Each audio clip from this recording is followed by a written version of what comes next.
Hello friends, welcome back to my channel. இன்னைக்கு நம்மளோட சேனலில் குழந்தைங்களுக்கு ஏற்படக்கூடிய வறட்டு இருமலை பற்றி நம்ம பார்க்க போகிறோம். அண்ட் அதுக்கு என்னென்ன மாதிரியான ஹோம் ரெமடிஸ்லாம் இருக்குது அப்படிங்கிறதையும் நம்ம ஃபுல்லாக பார்க்க போகிறோம். அதுக்கு முன்னாடி இது வரைக்கும் என்னோட சேனலுக்கு சப்ஸ்கிரைப் பண்ணாதவங்க ப்ளீஸ் சப்ஸ்கிரைப் பண்ணிவிடுங்க. மறக்காமல் பெல் ஐக்கானை ப்ரெஸ் பண்ணி ஆல்னு கொடுத்துருங்க. அப்போ தான் நான் அடுத்தடுத்து போடக்கூடிய வீடியோஸ் எல்லாமே உங்களுக்கு அப்டேட் ஆகும்.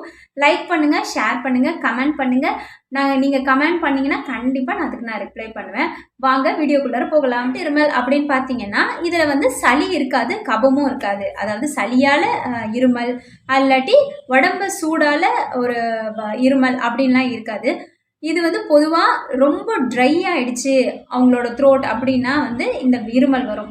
அதுவும் குழந்தைங்களுக்கு இந்த ஏரில் ஏற்படக்கூடிய இன்ஃபெக்ஷனாலேயோ இல்லை ஏதாவது பாக்டீரியா வைரஸ் கிருமினாலேயோ இந்த வறட்டு இருமல் வர்றதுக்கு சான்சஸ் இருக்குது. இப்போ இந்த வறட்டு இருமலே குழந்தைங்களுக்கு கண்டினியூஸாக 10 நாளைக்கு ஒரு தடவை, ஒரு வாரத்துக்கு ஒரு தடவை இந்த மாதிரி கண்டினியூவாக வந்துக்கிட்டே இருக்குது அப்படின்னா இது நார்மலாக எடுத்துக்கக்கூடிய வறட்டு இருமல்னு நம்ம நினைக்கக்கூடாது. இது ஒருவேளை ரெஸ்பிரேட்டரி ட்ராக்ல இருக்கக்கூடிய ஏதாவது ஒரு இன்ஃபெக்ஷனாக இருக்கலாம், இல்லாட்டி நிமோனியா ப்ராப்ளமாக இருக்கலாம். ஸோ அதனால் கண்டினியூஸாக இந்த மாதிரி வறட்டு இருமல் வந்துட்டு இருந்துச்சுன்னா நம்ம டாக்டரை கன்சல்ட் பண்ணணும். இப்போ வறட்டு இருமல்னா என்ன அப்படின்னா நம்மளுடைய த்ரோட்டில் ட்ரைனஸ்ஸாக இருக்கும். அதனால் ஏற்படக்கூடிய இருமலை தான் வறட்டு இருமல்னு சொல்கிறோம்.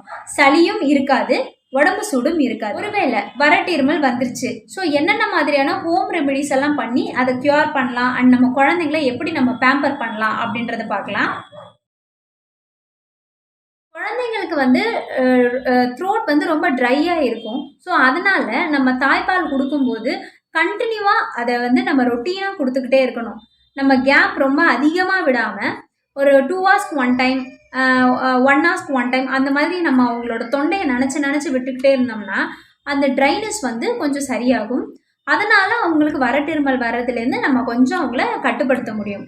இப்போ யோசிச்சு பாருங்கள், பெரியவங்களுக்கு வறட்டு இருமல் வந்தாலே அவங்களோட நெஞ்செல்லாம் வலிக்கிற அளவுக்கு ரொம்ப கஷ்டப்படுவாங்க. ஸோ அதுவே குழந்தைங்களுக்கு யோசிச்சு பாருங்கள் எவ்வளோ ஒரு கஷ்டமாக இருக்கும். ஸோ அதை நம்ம பார்த்து அவங்கள கேர் பண்ணணும். இருமல்லாம் பார்த்தீங்கன்னா மாலை நேரத்தில் அண்டு நைட்டு நேரத்தில் தான் ரொம்ப அதிகமான அளவுக்கு அவங்களுக்கு இரும்புவாங்க. ஏன்னா அந்த குளிர் இறங்குது, அதனால் ரொம்ப அவங்களுக்கு ட்ரைனஸ் ஆகிடும். அதனால் அவங்க லங்ஸ் எல்லாம் ரொம்ப வலிக்கும். ஸோ அந்த டைமில் நம்ம என்ன பண்ணணும்னா ஃபீடிங்கை இன்னுமே நம்ம இன்க்ரீஸ் பண்ணலாம். அடிக்கடி நம்ம சும்மா நினச்சி விடுறதுக்காவது நம்ம ஃபீடிங் கொடுத்துக்கிட்டே இருக்கணும். ஏன்னா நம்மளோட தாய்ப்பால்லே பார்த்தீங்கன்னா அதிகப்படியான எதிர்ப்பு சக்தி இருக்குது. ஸோ அதனால் அந்த குழந்தைங்களுக்கு ஏதாவது இன்ஃபெக்ஷன் ஏற்பட்டு வறட்டு இருமல் வந்திருந்தாலும் அது சீக்கிரமாகவே சரியாயிடும். அந்த எதிர்ப்பு சக்தியானது குழந்தைங்களுக்கு நிறைய எனர்ஜி கொடுக்கும்.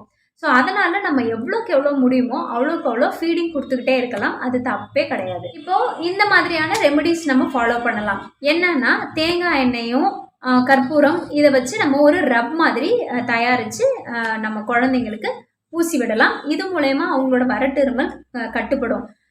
நம்ம தேங்காய் எண்ணெயை லைட்டாக சூடு பண்ணி அதில் கற்பூரத்தை நல்லா பவுடர் பண்ணி போட்டு நம்ம அதில் வரக்கூடிய வேப்பரை நம்ம குழந்தைங்க மேலே நல்லா தடவி விடும்பொழுது அவங்களுக்கு அந்த வாசனையாலேயே அந்த வறட்டு இருமல் சரியாயிடும். ஒருவேளை குழந்தை 1 வயசுக்கு கீழே இருக்கக்கூடிய குழந்தை அப்படின்னா நம்ம கற்பூரத்தை அவாய்ட் பண்ணிடணும். அதுக்கு பதிலாக துளசி அதை எடுத்து நல்ல பொடியாக கட் பண்ணி அந்த தேங்காய் எண்ணெய் சூடான உடனே நம்ம அதில் போடணும். அப்போ தான் அந்த துளசியோட அரோமா ஃபுல்லாக வெளியில் வரும்.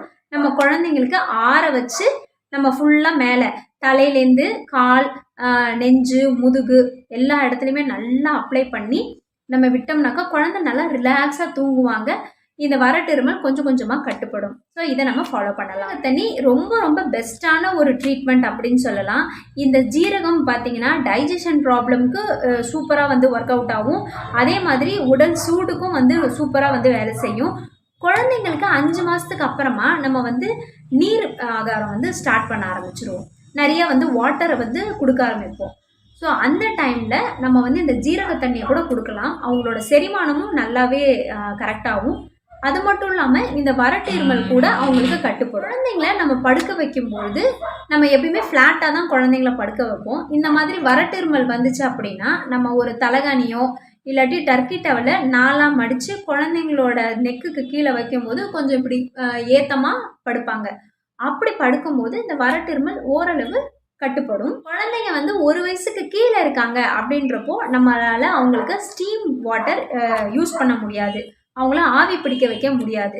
ஸோ அதனால அவங்க எங்க தூங்குவாங்களோ அந்த ரூம் உள்ளார நல்லா ஸ்டீம்டு வாட்டர்ல கொஞ்சம் வேப்பரப்போ இல்லாட்டி வந்து கற்பூரவள்ளி இலை, துளசி இலை இந்த மாதிரி போட்டு அதோட ஸ்டீம் வந்து அந்த ரூம் ஃபுல்லாக பரவுச்சுன்னா அது குழந்தைங்களுக்கு ரொம்பவே வந்து நல்ல ஏராக இருக்கும். அது வறட்டு இருமலை கட்டுப்படுத்தும்.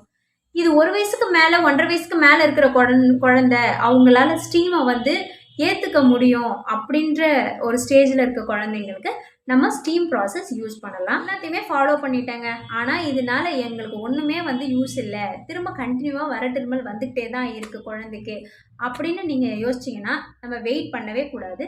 கண்டிப்பாக டாக்டரை தான் போய் பார்க்கணும். ஏன்னா இரும்பிட்டே இருந்தாங்கன்னா அவங்களோட எனர்ஜி ஃபுல்லாக லாஸ் ஆகிடும். அவங்க டீஹைட்ரேட் ஆகிடுவாங்க. அவங்களோட தொண்டையில் வந்து புண்ணு வர்றதுக்கு சான்சஸ் இருக்குது. அவங்களோட ரெஸ்பிரேட்டரி ட்ராக் ரொம்ப என்லார்ஜ் ஆகிறதுக்கு சான்சஸ் இருக்குது.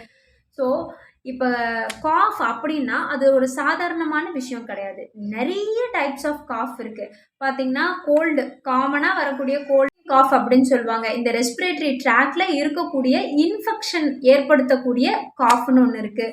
ஆஸ்துமா ப்ராப்ளம்ல இருக்கக்கூடிய காஃப் இருக்குது. அண்ட் ஏதாவது ப்ராப்ளம் இருந்துச்சுன்னா நிமோனியான்னு சொல்லுவாங்க. அந்த நிமோனியாவில் ஏற்படக்கூடிய காஃப்னு நிறையா இருக்குது. ஆனால் நம்ம வறட்டு இருமலாக இருக்குது, அதாவது சளி கிடையவே கிடையாது, உடம்பு சூடும் கிடையவே கிடையாது, ஆனால் குழந்தைங்களுக்கு இருமல் கண்டினியூஸாக இருந்துக்கிட்டே இருக்குது. கர்ருன்னு ஒரு மாதிரி ரொம்ப சத்தமாக இரும்புவாங்க. ஸோ அது வந்து வறட்டு இருமல்.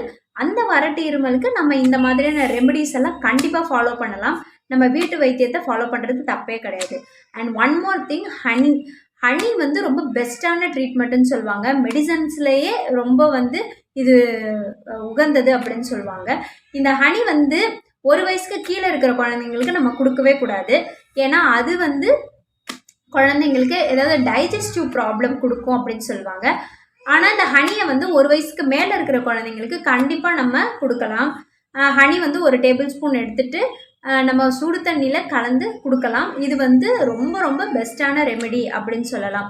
ஸோ இப்போ நான் சொன்ன எல்லா விஷயமுமே இன்ஃபர்மேட்டிவாக இருந்திருக்கும் அப்படின்னு நான் நம்புகிறேன். பிடிச்சிருந்துச்சு அப்படின்னா கண்டிப்பாக லைக் பண்ணுங்கள், ஷேர் பண்ணுங்கள், கமெண்ட் பண்ணுங்கள். கண்டிப்பாக நான் உங்களுக்கு ரிப்ளை பண்ணுறேன். அண்ட் நோட்டிஃபிகேஷன் பெல் ஐக்கானில் ஆல்ன்றதை ப்ரெஸ் பண்ணுங்கள். மறக்காமல் என்னோடய சேனலுக்கு சப்ஸ்கிரைப் பண்ணுங்கள். நன்றி, வணக்கம்.